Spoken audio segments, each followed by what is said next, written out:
ಕರ್ನಾಟಕಕ್ಕೆ ನ್ಯಾಯ ಕೊಡಿ ಅಂತ ಕೇಳಿದಾಗ ಇವತ್ತವರೆಗೂ ಕೂಡ ಕೇಂದ್ರ ಸರ್ಕಾರ ಸ್ಪಂದಿಸಿಲ್ಲ. ನರೇಂದ್ರ ಮೋದಿಯವರು ಸ್ಪಂದಿಸಿಲ್ಲ, ಅಮಿತ್ ಶಾ ಅವರು ಸ್ಪಂದಿಸಿಲ್ಲ, ನಿರ್ಮಲಾ ಸೀತಾರಾಮನ್ ಅವರು ಸ್ಪಂದಿಸಿಲ್ಲ. ಅದಕ್ಕೋಸ್ಕರ ಈ ಪ್ರತಿಭಟನೆಯನ್ನು ಹಮ್ಮಿಕೊಂಡು ರಾಜ್ಯದ ಜನರ ಗಮನವನ್ನು, ದೇಶದ ಗಮನವನ್ನು ಸೆಳೀತಕ್ಕಂಥ ಪ್ರಯತ್ನವನ್ನು ನಾವು ಮಾಡಿದ್ದೀವಿ. ನಾವು ಸೆಪ್ಟೆಂಬರ್ ತಿಂಗಳಲ್ಲೇ ಕರ್ನಾಟಕದ ಬರಗಾಲದ ಬಗ್ಗೆ ನಾವು ಮೆಮೊರಾಂಡಮನ್ನು ಕೊಟ್ಟಿದ್ದೀವಿ.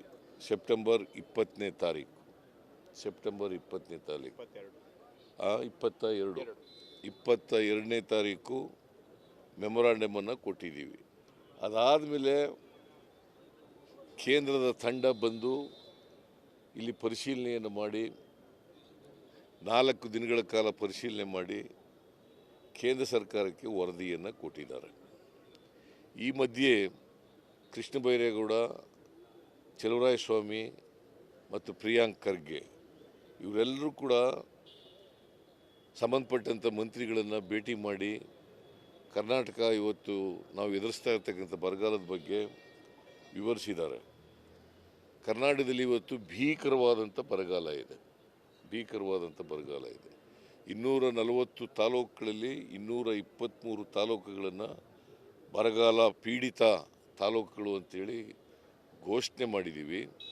ಬಹುಶಃ 100 ವರ್ಷಗಳ ನಂತರ ಇಂಥ ಭೀಕರವಾದಂಥ ಬರಗಾಲವನ್ನು ನಾವು ಎದುರಿಸ್ತಾ ಇದ್ದೀವಿ. ಸೊ ಇಷ್ಟೆಲ್ಲ ಮೆಮೊರಾಂಡಮ್ ಕೊಟ್ಟರೂ ಕೂಡ ಇಲ್ಲಿ ಅಮಿತ್ ಶಾ ಅವರು ಬಂದು ಚನ್ನಪಟ್ಟಣಕ್ಕೆ ಬಂದಿದ್ದಾಗ ಮೆಮೊರಾಂಡಮ್ ಕೊಡೋದನ್ನೇ ವಿಳಂಬವಾಗಿ ಕೊಟ್ಟರು ಅಂತೇಳಿ ಸುಳ್ಳನ್ನು ಹೇಳಿದ್ದಾರೆ. ಕೊಟ್ಟಿದ್ದಾರೆ.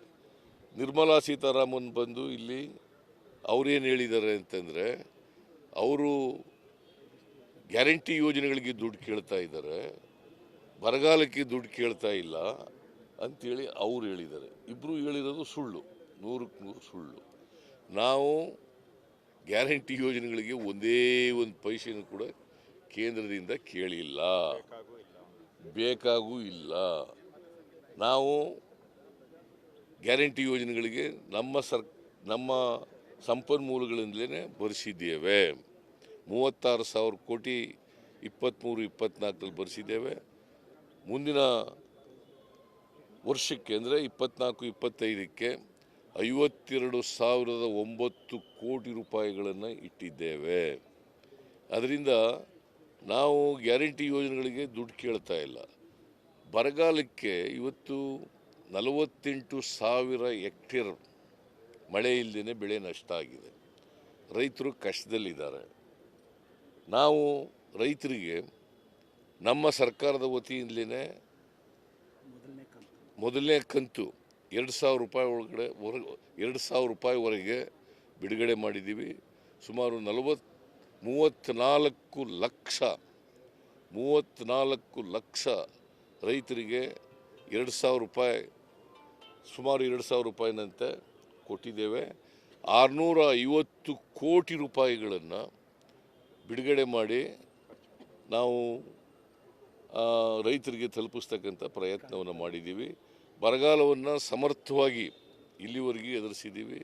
ಕುಡಿಯೋ ನೀರಿರ್ಬೋದು, ಮೇವಿರ್ಬೋದು, ಜನರಿಗೆ ಕೆಲಸ ಕೊಡ್ತಕ್ಕಂಥದ್ದು ಇರ್ಬೋದು, ಗುಳೆಯ ಹೋಗೋದನ್ನು ತಪ್ಪಿಸ್ತಕ್ಕಂಥ ಕೆಲಸ ಇರ್ಬೋದು, ಇವೆಲ್ಲವನ್ನು ಕೂಡ ಮತ್ತು ರೈತರಿಗೆ ಪರಿಹಾರ ಮೊದಲನೇ ಕಂತಿನ ಪರಿಹಾರ